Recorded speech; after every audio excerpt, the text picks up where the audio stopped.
Yeah, that's right. Yep. Okay, rainwater tank. Yep. Which has basically been put here to supply the water for the fish. Okay, here we have a pump. Yep. That is activated from here with a switch, but I don't normally. Well, I need to open the valve before I turn it on. Okay. Okay, the other one is the red lead that leads to the greenhouse and provides electricity there. Just around this side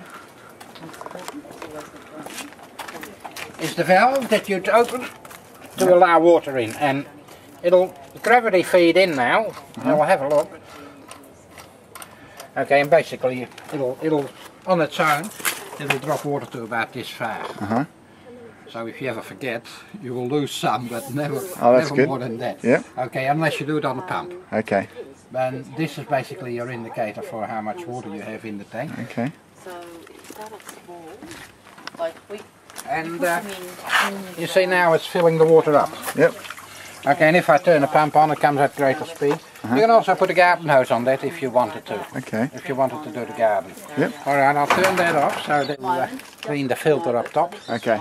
Because a bit of muck comes in. Yep. You know, that's the thing when you live in the hills. Yeah. I'll turn that off because there is enough water in it. Okay. The reason why we went aquaponics is to conserve water. Yep. We can grow water and it just keeps recycling. Now in here, yeah, the fish. There is 4 fish in here at the moment, which they won't show themselves really. Yep. They're left over from the previous year, and we keep them in here to just keep the system going. There is a pump in here, and the way the system works is, once the water gets too high here, this float valve will activate. Yep.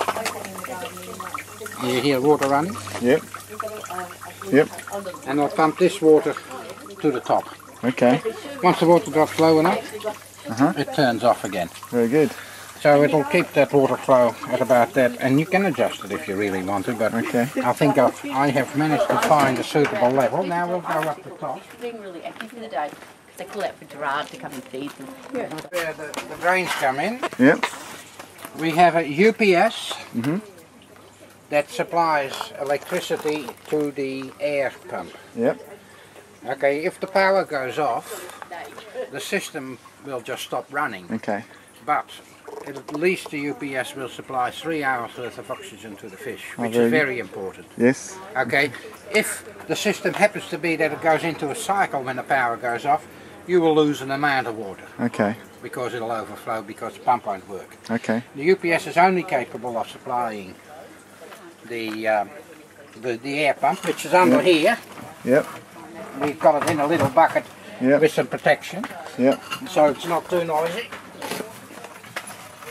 Okay, so is that UPS got a battery? Yeah, there's a couple of batteries in there. Yep. And it constantly charges the batteries and it constantly draws on it. Okay. Okay, then here we get the control center. This here is the timer. Each segment that's down represents 15 minutes. Yep. See that? Yeah, I've seen timers before. And at the moment they're set at 2 hours. Okay. Okay, because the system is at the moment just ticking over. Okay. Literally just ticking over. We've been away building a house for Leonie's son for the last 2 years. Yep. And we haven't really been able to give it proper time and attention. So every 2 hours that'll engage. Yep. And what it does, there's a little transformer in here. Yep. That supplies a, I think it's a 12 or 24 volt switch. Okay, so when I turn that a little bit. Yep. Oh, did I turn it too far? Sorry. Must make sure. Yeah, I must have turned it past it. Yep.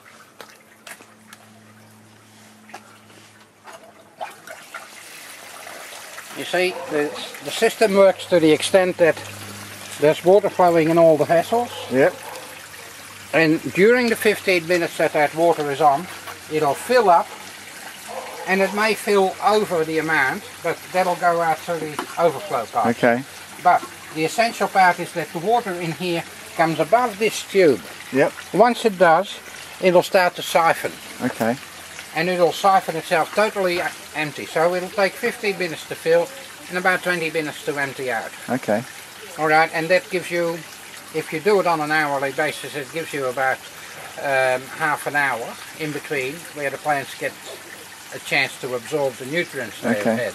Because the system basically works as the waste on the fish feeds the plants, and the fish take the wastes that come out of the plants. It's great. And we can speed that process up a bit. I will wait until the kids come here, and they can see. We feed them this to fatten them up. Okay. Because that way we don't have to wait forever. Because fingerlings about 4 or 5 inches in March will be dinner-sized fish at cup day. Okay. So very good. How much do the fingerlings cost? About $1.50, something like that. Yeah, it's pretty good. And a bag of food will cost you about $80, but that'll keep you going for a whole season.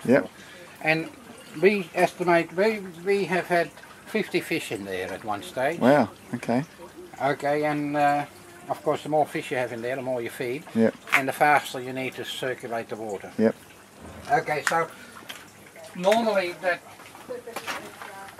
I didn't let it go because if you're doing it by hand, you don't get that full, that nice exactness of that. But basically, they'll all siphon back in. And the reason why it drops in there is because that gives some aeration to the water as well. Okay. If you just let it flow in, every bit of water that drops in, but you can see that even just the system ticking over, there's plenty of greenery. We've got asparagus growing here. Very good. There's lemongrass, Vietnamese mint, but you can look. You can do umpteen things. There's 2 streams. In winter time, they can go up in front of the flower doors to keep the heat in. Okay, and we'll go up the top. We need to see this. See if our goldfish are still here. See them? Now you open that now. Oh, okay, I open this one at the same time.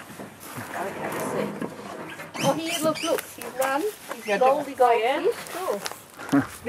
What do you got in there? Oh, a couple of goldfish. There's the mosquito wrigglers down top. Okay, the water that's pumped up drops into here. That again has holes all through, so that it spreads out and gives more of a spray to aerate the water. These goldfish do not get fed. No. They live off whatever. And you can see it sucks the water out.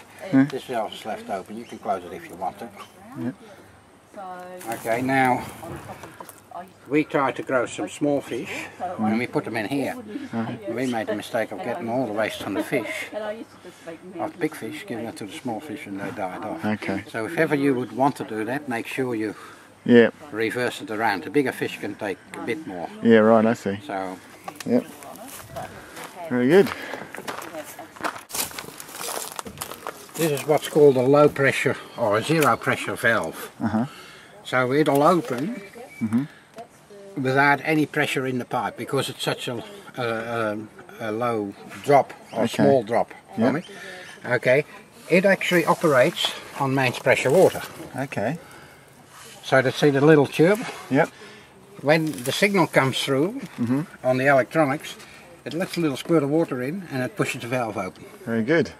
And when the power goes off again, the valve shuts off again on the mains pressure. So this is actually mains pressure water that operates a zero pressure valve. Now, I have had the diaphragm on this go once. I've replaced it, and I tried to look for the supplier, but I can't find it. So, if you were willing to give me your email address, I will email you that in case you ever need to. Because that'd be great. It'll be just a matter of taking these 6 bolts off. It's a very expensive apparatus. This actually, it's $200 one of these. Wow. But we virtually had to engineer everything out ourselves because you get supplied with clay balls in litres. So how many litres of water goes into a bucket of clay balls? Right. If you have a bucket of clay balls, how much water can you add to that? And that needs to. So you've got to work out exactly so it works. And I've got it to the down pat. 15 minutes to fill up, and And if you ever alter anything to the system, you might have seen that there is taps on that which you can adjust. Okay. So initially it was a matter of adjusting it and finding what's the happy medium. Yeah, that's right. Okay. Very good.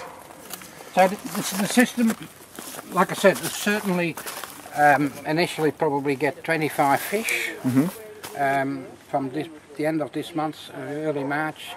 There's a place in Macclesfield. Okay. I can also get you that address. Yeah, I'll give you a mate. And they do the feed as well. Okay. Now, when we feed the fish, if you want to get your young fellas here, don't ever overfeed them. Yep. Because if they get too much feed, they leave it there, and it makes the water go toxic, and they die. Yep. Okay, so you need to be never more. There's only 4 fish in there, so that many pellets is enough. They'll have probably 3 each. And if we go and have a look, go and have a look. They'll probably, they might see us all here and say, hang on, we're not showing our face now. Scared. Yeah, normally I just drop us through the hole and we'll hear them splash in a minute. Hear them? They're about that big now. They're very nice to eat. Rainbow trout. Very good. So, at the moment it's creating 321. Oh well, hang on. Yeah. It's done 12,000. Hang on. Today, so far, 2.62 kilowatts. Okay. It was cloudy this morning. So we've had sunny days, full days in summer, 5 kilowatts. Okay. So, and you can see that on the meter. Yep. No, it's very difficult to read, but the meter will go through a number of steps. Yep. It's got a number of registers. Okay, it's 1623. Yep. On the 19th of February 2012. Yep.